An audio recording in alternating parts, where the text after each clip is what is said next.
ప్రభువైన యేసుక్రీస్తు ఘనమైన నామములో నా హృదయపూర్వకమైనటువంటి వందనములు. ఈరోజు చక్కని అంశాన్ని మనం నేర్చుకుందాము. రోగాలు ఎందుకు వస్తున్నాయి? మనకు తెలుసు, ఈరోజు ప్రపంచవ్యాప్తంలో ఈ రోగాలు పడిన వారు చాలామంది ఉన్నారు. రకరకాల జబ్బులు, రకరకాల వ్యాధులు, రోజుకు ఒక కొత్త రకం జబ్బు వస్తూ ఉంది. మా బాల్యంలో ఏదో తలనొప్పి లేదా కడుపు నొప్పి, ఎప్పుడో ఒక జ్వరం వస్తే ఇంట్లోనే ఏవో వైద్యాలు చేసి ఇచ్చేవారు, అది వెంటనే తగ్గిపోయేది. ఇప్పుడు జ్వరాలు వస్తుంటే చాలు, మరి మనిషి బతుకుతాడా లేడా అన్న ఆలోచనకి ఈరోజు మనిషి స్థితిగతులు మారిపోయాయి. అయితే దీనికి కారణం ఏంటి? అసలు ఈ రోగాలన్నీ ఎందుకు వస్తున్నాయి? దీన్ని ఎవరు తయారు చేస్తున్నారు, ఎవరు పంపుతున్నారు అనేది ఈరోజు మనం దేవుడు రాయించేటువంటి గ్రంథము బైబిల్ ద్వారా మనం ఒకసారి వాక్య పరిశీలన చూద్దాము. దయతో ఈ వీడియోని వీక్షిస్తున్న నా ప్రియమైన సహోదరి సోదరులందరూ కూడా బైబిల్ చూడకుండా ఈ ప్రసంగాలు వినకండి. బైబిల్ చక్కగా చేతిలో పట్టుకోండి. నేను చెప్పే విషయాలు ఉన్నవో లేవో రూఢీపరుచుకొని అది సత్యమును గ్రహించి సత్యంలో కొనసాగాలని మనస్ఫూర్తిగా కోరుకుంటున్నాను. యెషయా గ్రంథము 1వ అధ్యాయము 5-6 వచనాలు చూస్తే, యెషయా గ్రంథము 1వ అధ్యాయం 5-6 వచనాలు. నిత్యము తిరుగుబాటు చేయుచు మీరేళ ఇంకనూ కొట్టబడుదురు. ప్రతివాడు నడినెత్తిని వ్యాధి కలిగి ఉన్నాడు. ప్రతివాని గుండె బలహీనమయ్యను. అరకాలు మొదలుకొని తల వరకు స్వస్థత కొంచెమైనను లేదు. ఎక్కడ చూచినను గాయములు, దెబ్బలు, పచ్చి పుండ్లు, అవి పిండబడలేదు, కట్టబడలేదు, తైలముతో మెత్తన చేయబడలేదు. యెషయా ప్రవక్త ద్వారా తండ్రి అయిన దేవుడు తన విషయాన్ని చెప్తుంది. ఎందుకు మనుషులకు ఈ రోగాలు బారిన పడుతున్నారు అని అంటే, నిత్యము తిరుగుబాటు చేయుచు అన్నాడు. మనిషి చేస్తున్నటువంటి అతి భయంకరమైనటువంటి పెద్ద తప్పు ఏంటంటే, సృష్టించినటువంటి సృష్టికర్తని పక్కన పెట్టి సృష్టములో ఉంచినటువంటి మనుష్యుడు ఎవరైతే ఉన్నారో కనబడే ఈ సృష్టిని పూజించడం వల్ల సృష్టికర్తకు కోపం తెప్పిస్తాడు. దేవుడెవరో, దేవుని రూపమేంటో, దేవుని స్వభావం ఏంటో, దేవుడి గ్రంథం ఏదో ఇప్పుడు కూడా మనుషులు తెలియక నిత్యము నిత్యము నిత్యము ఆయన మీద తిరుగుబాటు చేసే ప్రజలు కోట్ల మంది ఉన్నారు. అందులో క్రైస్తవులని చెప్పుకున్నవారు కూడా ఉన్నారు. కాబట్టి రోగములు ఎందుకు వస్తున్నాయి అని అంటే దేవుడే, అది నువ్వు తెలుసుకోవాలి. ఒక ప్రమాదం వచ్చినప్పుడు తప్పించింది దేవుడే. ఒక ప్రమాదం మళ్ళీ నీ మీద రప్పిస్తుంది అని అంటే ఆయన ఉన్నాడని వెతుకులాడటానికి మనిషి ఆ ప్రయత్నం చేయడం లేదు.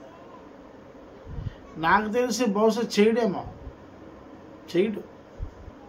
అలాంటి మనుషులు నాకు కనబడడం లేదు. ఈ భయంకరమైన రోగాలు ఆదికాండం 7వ అధ్యాయము 21 నుండి మనం చూస్తాం ఒకసారి. అప్పుడు పక్షులేమి, పశువులేమి, మృగములేమి, భూమి మీద ప్రాకు పురుగులేమి, భూమి మీద సంచరించు సమస్త శరీరులేమి, సమస్త నరులేమి చచ్చిపోయేది. పొడిరేల మీద ఉన్న వాటి అన్నిటిలోనూ నాసికాంధ్రంధ్రములో జీవాత్మ సంబంధమైన ఊపిరి గలవన్నీ చనిపోయాను. నరులతో కూడా పశువులను, పురుగులను, ఆకాశ పక్షులను, నేల మీద ఉన్న శరీరాశులన్నీ జీవరాశులన్నీ తుడిచివేపాను. అవి భూమి మీద ఉండకుండా తుడిచివేపాను. నోవాహును అతనితో కూడా ఆ వాళ్ళు ఉన్నవి మాత్రము మిగిలి ఉండేను అన్నాడు. అంటే దేవుడు మీద తిరుగుబాటు చేసినటువంటి ఆ కాలంలో ప్రారంభ దశలో తక్కువ జనాభా ఉన్నారు, కానీ ఆ తక్కువ జనాభా కూడా దేవుని మీద ఏం చేశారంటే తిరుగుబాటు చేయడం వల్ల దేవుడు మరి అసలు సృష్టిలో ఉన్నవి ఏది కూడా ఉంచలేదు,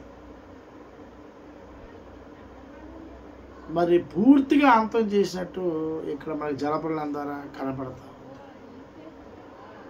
అయితే దేవుడు తన నిబంధనను మార్చుకున్నాడు కాబట్టి, మనుషులతో మరి అది కలిగించనన్నాడు కాబట్టి, నీతిమంతులను మాత్రమే బ్రతికిస్తానన్నాడు కాబట్టి, మరి మిగతా వారందరినీ చంపినట్టు మనం అక్కడ చూస్తూ ఉన్నాము.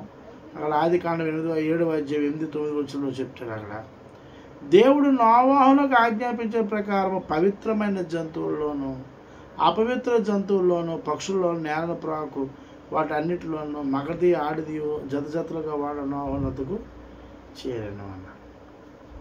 అంటే ఇక్కడ ఎందుకు అంటే వీరే ఆరోగ్యంగా ఉన్నారు, దేవుడితో నడిచిన వీరు మాత్రమే ఆరోగ్యంగా ఉన్నారు. దేవుడితో నడిచేటువంటి పశు సంపదలు కూడా ఇవి ఆరోగ్యంగా ఉన్నాయి.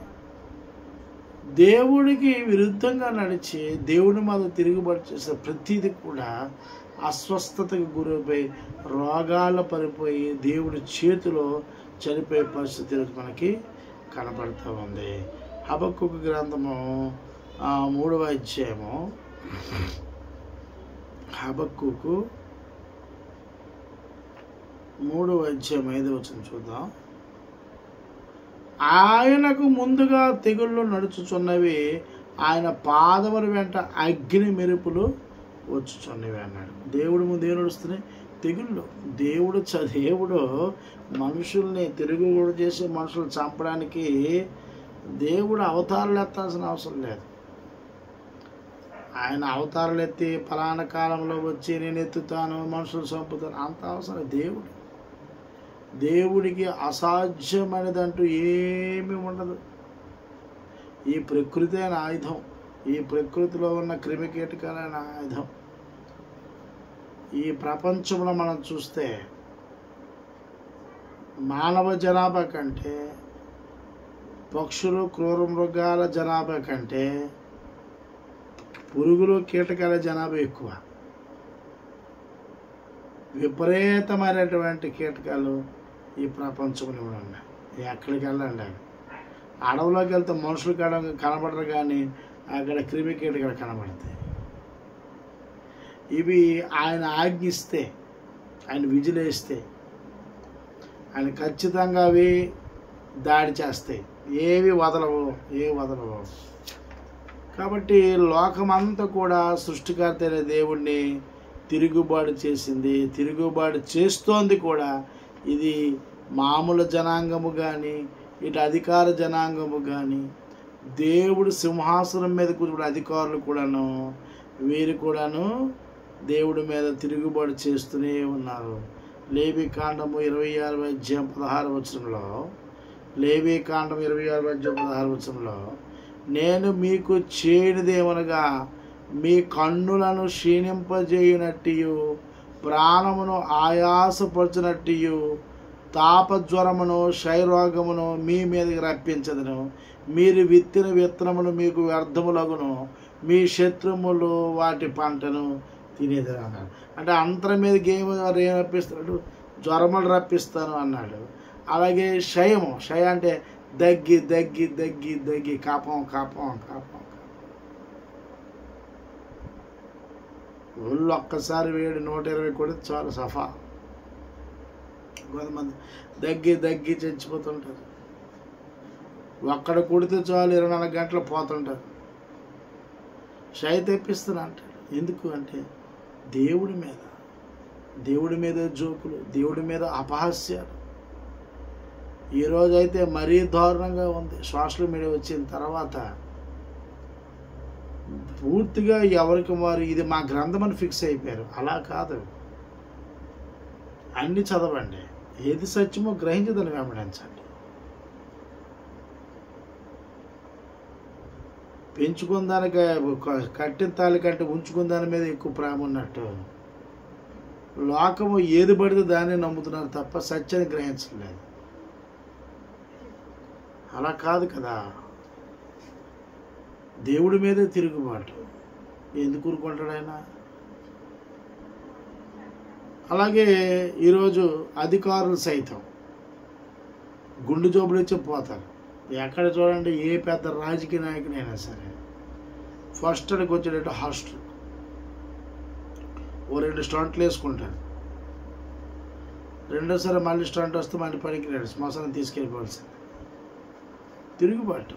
దేవుడు నీకు సింహాసనం మీద, ఆయన సింహాసనం మీద తన పిల్లలకు రాజ్య పరిపాలన చేయడం నీకు ఇచ్చింది వారి అవసరతలు అక్కలు తీర్చడానికి, ఆయన పరిపాలన అందించడానికి.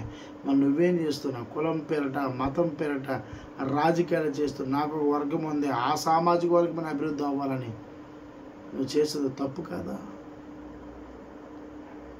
నాయకుడు అనేవాడికి అందరూ సమానత్వం కలిగి ఉండాలి. అది నాయకుడు ఒక లక్షణం.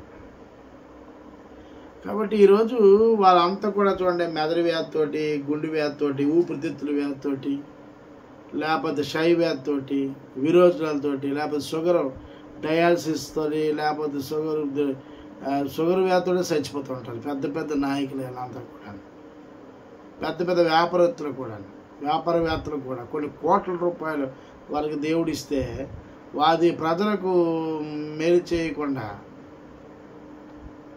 ఈ వాళ్ళ వంశానికి, కుటుంబానికే చేసి ఇంకా లేనోడి దగ్గర దోచుకొని కంపెనీలు కట్టి శాశ్వతంగా వాళ్ళే ఈ దేశానికి ఒక చక్రవర్తులు అయిపోవాలి, రాజకీయ నాయకులు అందరూ మా చేతుల్లో ఉండాలి అని ఒక తప్పుడు ఆలోచనతో ముందుకు వెళ్తున్నారు. వాళ్ళు కూడా ప్రశాంతంగా ఉండలేరు. వారికి కూడా బయటికి కనిపించవు, బయట చేత పరుగు పోద్ది ప్రజల్లో. ఒక ఇదిగో వీడికి ఎంత డబ్బు ఉంది ఇవ్వలేదు కాబట్టి ఇలా చేసాడు అంటారని వాళ్ళకి ఏ రోగాలు వచ్చినా బయట పెట్టరు. అదే సామాన్యుడైతే మన ఫోటోలు పెడతారు కానీ పెద్ద పెద్ద ఫోటోలు పెట్టరు.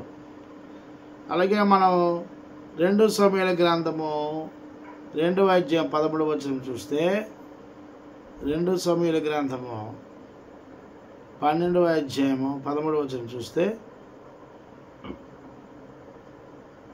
నేను పాపము చేసినని దావీదు నాతానుతో అనగా, నాతాను నీవు చావకున్నట్లు యెహోవా నీ పాపమును పరిహరించెను అన్నాడు. కాబట్టి తండ్రులు తప్పు చేస్తే పిల్లలను చంపేస్తాడు అని చాలామంది బైబిల్ విరోధులు కొన్ని మాట్లాడుతూ ఉన్నారు.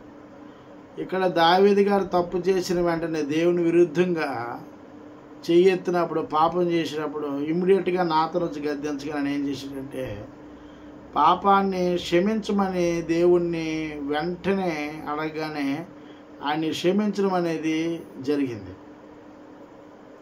కాబట్టి ఈరోజు ఎవరైనా సరే దేవుని మీద తిరుగుబడి చేశానని అనుకొని మనస్సాక్షి గద్దించినప్పుడు ఇమీడియట్గా ఆ వ్యక్తి ఏం చేయాలంటే దేవుని సన్నిధిలో మోకరించి, అయ్యా నీకు నేను విరుద్ధంగా పాపం చేశాను, నేను మామూలైనటువంటి పాపం చేయలేదు, సృష్టికర్త నీకు విరుద్ధంగా నేను పాపం చేసిన, విరుద్ధంగా నేను చెయ్యొద్దు, నన్ను క్షమించు అనే దావీదు వలె కోరుకోవాలి. అలాగని దేవుడు దావీదుని చంపలేదు కానీ తన కుమారుల ద్వారా మాత్రం ఆయనకి చాలా భయంకరమైనటువంటి శిక్షని విధించాడు. రాజ్యం నుండి వెలగొట్టించి దాక్కునే పరిస్థితి ఆయనకు కూడా కలిగింది. కాబట్టి దావీదు గారు విపరీతంగా మరి తన కుటుంబాన్ని కూడా కోల్పోయే పరిస్థితి వచ్చింది. తన పిల్లలు కూడా కళ్ళ ముందు తన పిల్లలు ఒకరు చంపుకొని చనిపోయే పరిస్థితి కలిగింది. కాబట్టి దేవునికి విరుద్ధంగా ఎవరు ఏది చేసినా సరే దేవుడు చాలా చాలా సహనమూర్తి కలిగిన వాడు, ఓపిక కలిగిన వాడు. మరి ఆయన విరుద్ధంగా మనుషులు చెయ్యెత్తినప్పుడు ఆయన ఉపేక్షించిన తర్వాత మాత్రం భయంకరంగానటువంటి దెబ్బ కొడతాడు కదా. మరి ఏ మనుషులు లెగలేడు, వాడు చరిత్రలో కూడా వాడి పేరు లిఖింపబడదు, తుడిచిపెట్టేస్తాడు భూమి మీద. దాన్ని ఏమంటారంటే బర్తరఫ్ అంటారు, తీసి పడేస్తాడు. కాబట్టి హెజ్కేలు గ్రంథము మన 18వ అధ్యాయము, హెజ్కేలు గ్రంథము 18వ అధ్యాయం 3వ వచనం చూస్తే, నా జీవముతోడు ఈ సామెత ఇశ్రాయేల్లో మీరిక పలుకరు, ఇదే ప్రభువైన యెహోవాకు అన్నాడు.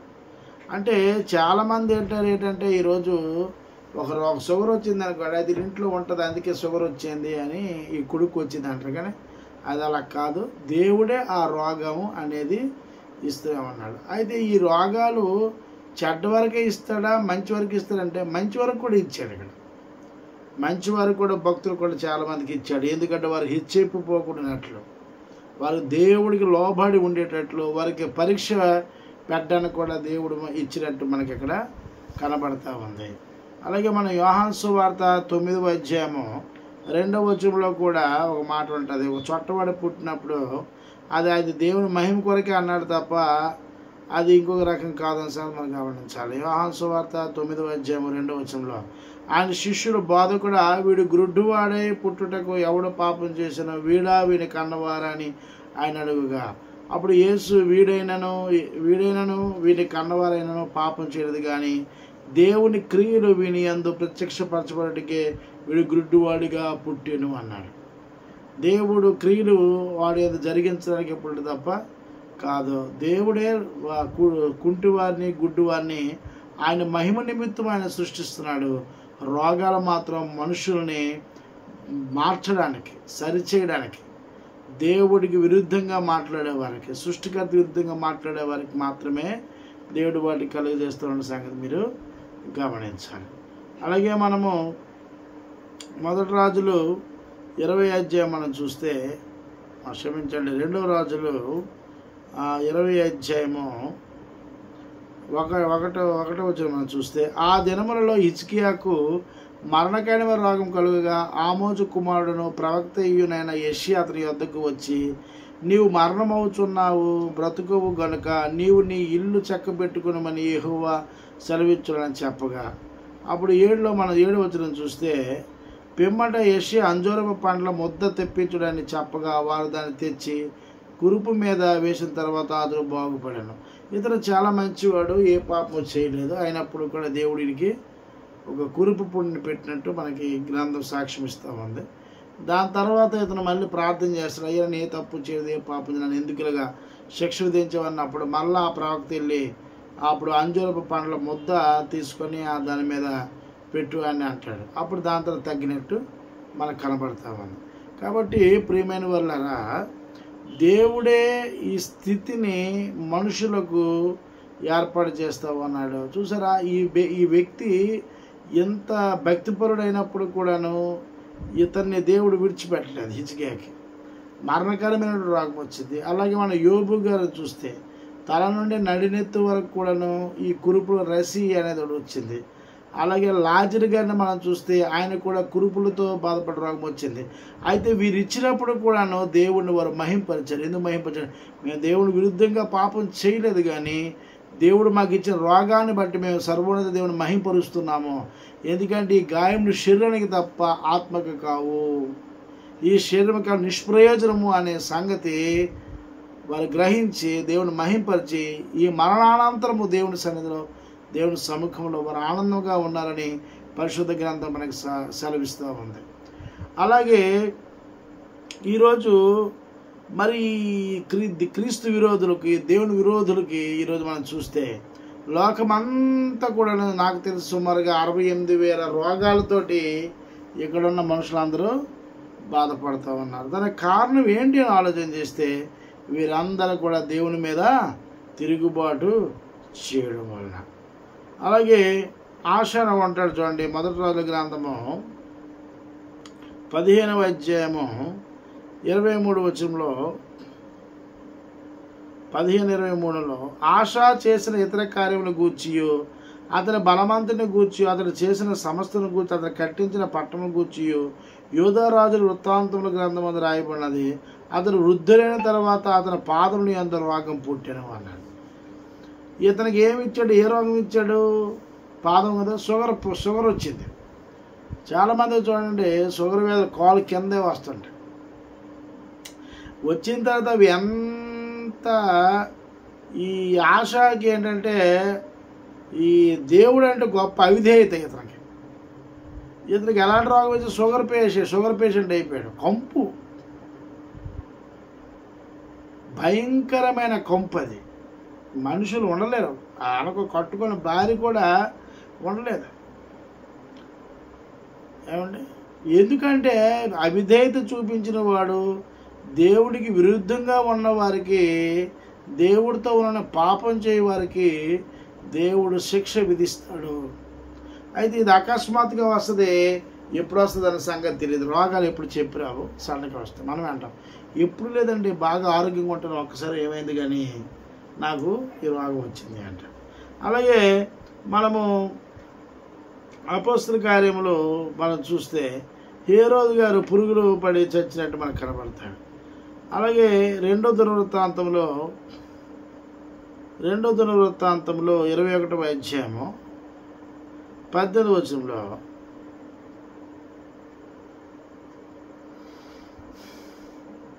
ఇదంతయు అయిన తరువాత యెహోవా కుదర చాలని వ్యాధి చేత అతని ఉదరమున మొత్తినందున 2 సంవత్సరాలు వ్యాధి బలమగుచు వచ్చి ఆ వ్యాధి చేత అతని పేగులు పడిపోయి బహు వ్యాధి నందుచు అతను మరణమాయను. ఏమంటే అంత భయంకరమైనటువంటి ఈ రోగాలు దేవుడిస్తే మనిషి బయటపడలేడు. తగ్గని రోగాలు చాలా ఉన్నాయి మనకి. క్షయ ఒకటి, దాని తర్వాత దాన్ని టీబీ అంటారు, అలాగే ఎయిడ్స్ ఒకటి, కొన్ని ఉన్నాయి లోకంలో, నాకు కొన్ని పేర్లు తెలియవు. ఈ రోగాలకు మరి మెడిసిన్ అనేది ఏది పనిచేయదు అని సంగతి గమనించాలి. అలాగే మనం ప్రకటన గ్రంథము 16వ అధ్యాయము 9వ వచనం చూస్తే, ప్రకటన గ్రంథము 16వ అధ్యాయము 9వ వచనం చూస్తే, కాగా మనుష్యులు తీవ్రమైన వేడిమితో కాలిపోయి ఈ తెగుళ్ళ మీద అధికారము గల దేవుని నామను దూషించరు కానీ ఆయన మహిమపరచడంలో వారు మారు మనసు పొందినవారు కాదు. ఆ రోగం వచ్చినందుకు దేవుడా నాకు ఈ రోగం వచ్చావయ్యా, నా బతుకు నా జీవితం మార్చుకోవడానికి మనుషులు లేరు. కానీ తిరిగి ఏమన్నారంటే దేవుణ్ణి దూషించారు. అసలు ఉన్నావా, ఉంటే మాకెందుకు ఈ రోగం ఇచ్చావు. చాలామంది ఏమంటారు తెలుసా, భూమి మీద పుట్టాడు, ఒక 40 ఏళ్ళు 50 ఏళ్ళు వచ్చాయి, ఈ మధ్యకాలంలో దేవుడిని అన్వేషణ చేయలేదు, ప్రకృతిని పూజించాడు, ప్రకృతిలో ఉన్నదాన్ని ఆపాదించాడు, మనుషులు రాసిన గ్రంథాలను చదువుకున్నాడు. ఇప్పుడు సరైన రోగం వచ్చింది.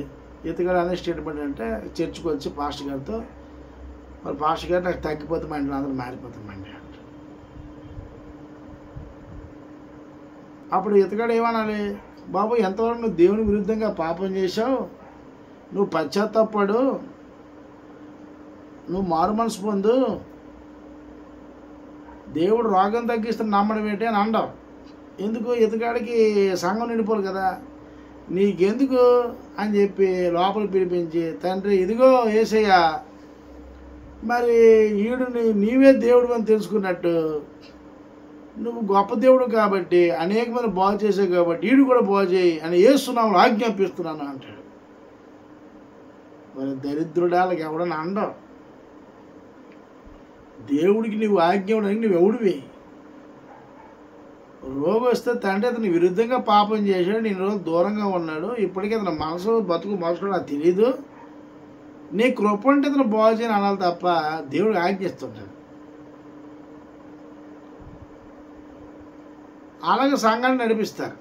ఒకవేళ లాటరీ తగ్గిన అదృష్టం బాగుండి తగ్గిపోతే ఎత్తుగాడు రాడు, ఆ రోగి మరి రాడు. ఏమంటాడు చెప్పనా, మరి మా ఇంట్లో దేవత దేవుళ్ళు ఉన్నాయి గారు, మరి మా ఇంట్లో పర్మిషన్ తీసుకోవాలి కదా అని అంటాడు. ఆ విశ్వాసము ఆ భక్తి దేవుడికి అవసరం లేదు, భౌతికమైంది. అది భౌతికమైంది మొత్తితే కదా ఒక వ్యక్తి ఆత్మీయంగా అసలు ఎవరు కలుగు చేస్తున్నారో అనే విషయాన్ని అన్వేషించకుండా ఎలా దాన్ని నిర్ధారణ చేసుకుంటాడు. గాయపడితే దేవుడు తెలుసు, కానీ వీళ్ళు గాయపడిన దేవుడిని తెలుసుకోరు, తిరిగి తిడతారు దేవుడిని. నువ్వు ప్రార్థన చేసి తగ్గకపోతే తిడతారు. నేను ఎవరిని కూడా ఎప్పుడు ఏ రోగుల్ని నేను ప్రార్థన చేయను, నాకు కావమ్మా అలాంటి చర్చిలు బోర్డు ఉన్నాయి, అక్కడికి వెళ్ళిపోండి, మీ బ్యాచ్ అంతా అక్కడ ఉన్నారు, సాతాను బ్యాచ్, సాతాను బృందం, అక్కడికి వెళ్ళి మీరు ప్రార్థన చేయించుకోండి అని తేటగా చెప్పేస్తాను తప్ప నేను వారి రోగులు చేయను. నేను వాక్యం చెప్పి వ్యక్తిని మార్చాలి, సత్యం చెప్పి మార్చాలి తప్ప రోగం మారిపోతే ప్రతి హాస్పిటల్కి వెళ్ళిపోవాలి మనం. అది ఎక్కడ కూడా దేవుడు అక్కడ మనకి ఇవ్వలేదు. అలాంటి వారు రక్షింపబడితే దేవుడు తన సంఘంలో సభ్యత్వం ఇస్తానని కూడా ఎక్కడ చెప్పలేదు. వాక్యాన్ని ప్రకటించమన్నాడు, వాక్యం ద్వారా వ్యక్తిని మార్చమన్నాడు అంతే. కీర్తన గ్రంథము 78వ అధ్యాయం 50 వచనం చూస్తే, కీర్తన గ్రంథము 78వ అధ్యాయము 50 వచనం చూస్తే,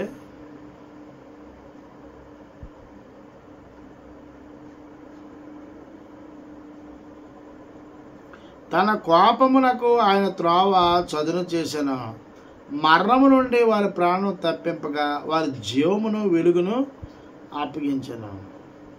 మనకి రోగాలు వస్తే తప్పించేది దేవుడే. అది మనం ఏం చేయాలంటే తెలుసుకోవాలి. అసలు రోగాలు ఎందుకు వస్తున్నాయి, రోగాలను తయారెవరు చేస్తున్నారు, ఈ రోగాలు క్రియేట్ చేసింది ఎవరు, ఇన్ని రకాల రోగాలు లోకంలో పంపుతుంది ఎవరు అనే విషయం తెలుసుకోవాలి.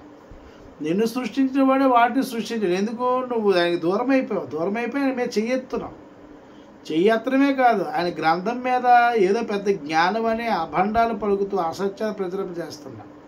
వాక్య వివరణ అర్థం కాక సత్యానికి అసత్యానికి జోడు కలిపి ఆ దేవుడు ఒక ఇదని చెప్పి తప్పుడుగా లోకానికి పరిచయం చేస్తున్నప్పుడు ఆయన చెయ్యెత్తాడు. ఆ చెయ్యెత్తినప్పుడు నువ్వు భరించాలి. మరి మనిషి ఎత్తేనే మనిషి భరించలేడు, ఇక దేవుడు చెయ్యెత్తిన ఏమవుతావు, పడిపోవా? అలాగే ఎంతోమంది పడిపోయారు, వాగుడికాయలు అందరూ పడిపోయారు, అందులో నేను కూడా ఒకటి ఉన్నాను అయ్యా. కాబట్టి అక్కడ ఇర్మియా గ్రంథం 8వ అధ్యాయం 22వ వచనం చూస్తే, ఇర్మియా గ్రంథం 8వ అధ్యాయం 22వ వచనంలో, నా జనులు వ్యాధులను బట్టి నేను వ్యాధులు పడుచున్నాను, వ్యాకులు పడుచున్నాను, ఘోర భయము నన్ను పట్టి ఉన్నది. ఏంటంటే చూసారా, దేవుడు పాపం తన పిల్లలకి గద్దిస్తున్నాడు సరిచేసుకుని, కానీ లేనప్పుడు ఆయన బాధపడే పరిస్థితి వస్తుంది అనే సంగతి ఇక్కడ మనకి చెప్తున్నాడు. అలాగే ద్వితీయోపదేశ కాండము 28వ అధ్యాయము 59లో 28:59 మనం చూస్తే, యెహోవా నీకును నీ సంతతికిని ఆశ్చర్యమైన తెగుళ్ళను కలుగుజేయను, అవి దీర్ఘకాలం ఉండు గొప్ప తెగుళ్ళను చెడ్డ రోగములై ఉండను. దేవుడే రకరకాల రోగాలు, రకరకాల మందులు తయారు చేస్తే మందులు తయారు చేసే జ్ఞానం ఇచ్చిన వాడే రకరకాల రోగాలు ఇస్తున్నాడు. ఎందుకంటే దేవుడి మీద చెయ్యెత్తున్నావు. అవి ఎక్కడ వస్తున్నాయో నీకు తెలియదు. కొంతమంది స్పాట్లు వేసేస్తున్నాయి, కొంతమంది లేటుగా వేస్తున్నాయి, కొంతమంది మంచం పడేస్తున్నాయి. మంచం పడిపోయిన వాళ్ళు సేవ చేయడం వల్ల ఆ రోగాలు నిన్ను తాకి నిన్ను కూడా అలా కొంచెం తినేస్తున్నాయి. ఏమండి, కీర్తన గ్రంథం 38:13లో, కీర్తన గ్రంథం 38:38వ అధ్యాయము 3వ వచనం చూద్దాం. నీ కోపాగ్ని వలన ఆరోగ్యము నా శరీరమును విడిచిపోయాను, నా పాపను బట్టి నా ఎముకలలో స్వస్థత లేదు. పాపం ఏంటి? ఆ పాపం సృష్టికర్తమైన మీద సరగడము, సృష్టికర్త మీద దేవుని మీద తిరిగి తప్పుగా మాట్లాడటము, ఆయన భక్తుల మీద మాట్లాడటం. భక్తులకే ఇచ్చిన దేవుడు నిన్ను వదిలేస్తాడా? నిన్ను వదలడం.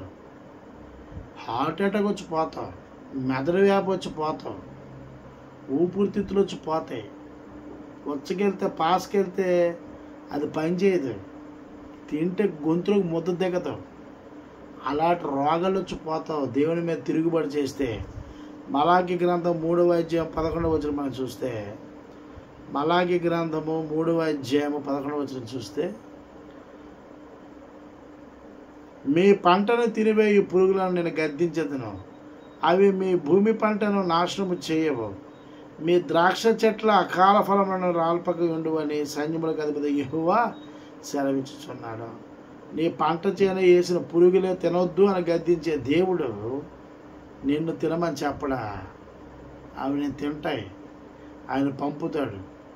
నీ కళ్ళు తల నుండి కాళ్ళు వరకే తినేస్తుంది. నీ ఇంట్లో నీ భార్య నీ బిడ్డలు ఆ దేహం కులిపోయినప్పుడు కంపు ఏంటి స్మెల్ అని నువ్వు చనిపోదని కోరుకుంటావు, కానీ చావు రాదు.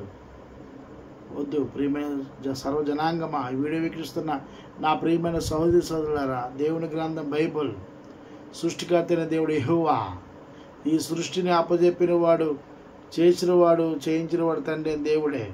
ఆయనే తన కుమారుడు యేసుక్రీస్తు లోకానికి పంపాడు. ఆయన వచ్చి సర్వమానవ జాతిని పరమాత్మ చేయడానికి అద్భుతమైన బోధన ఇచ్చాడు. మనం ధైర్యం ఉండిన పరిశుద్ధాత్మ ఇచ్చాడు. లోకములో తన బోధ విస్తరించడానికి అపోస్తులు ఏర్పాటు చేసుకున్నాడు. అపోస్తుల బోధ విని మనం మారుమనసు పొంది పశ్చాత్తాపలమై దేవుడి సత్య సంఘం అనే క్రీస్తు సంఘాల సభ్యత్వం పొంది క్రీస్తు బోధలు వింటూ మన బతుకుని జీవితం మార్చుకుని దైవ స్వరూపాన్ని పొందుకుంటే ఏ తెగులు మన కీడు చేయదన్న సత్యాన్ని మీరు గ్రహించాలి. లేదు మేము ఇలాగే ఉంటాం, మేము ఇలాగే మాట్లాడుతూ చేయొత్తానంటే నువ్వు దేవుడి చేతిలో పడిన మహాభయంకరము. నేను తప్పించుడు ఎవడు లేడు. నీ పంట చేల్లో ఉన్న పురుగును తప్పించినాడు, నీ దేహాన్ని నీ ఆత్మను తినే పురుగును తప్పించలేడా? ఆలోచించు, యోచించు. భూమి మీద ఉన్నప్పుడు నీ బతుకుని జీవితాన్ని మార్చుకో. నీ దీపం ఉండగా నీళ్ళు చక్కబెట్టుకో. మీ అందరికీ నా హృదయపూర్వక వందనములు. ఈ వీడియో నచ్చితే లైక్ చేయండి, షేర్ చేయండి, కామెంట్ చేయండి. మీ అభిప్రాయాలు కూడా నాకు తెలియజెప్పండి. మీ అందరికీ వందనములు.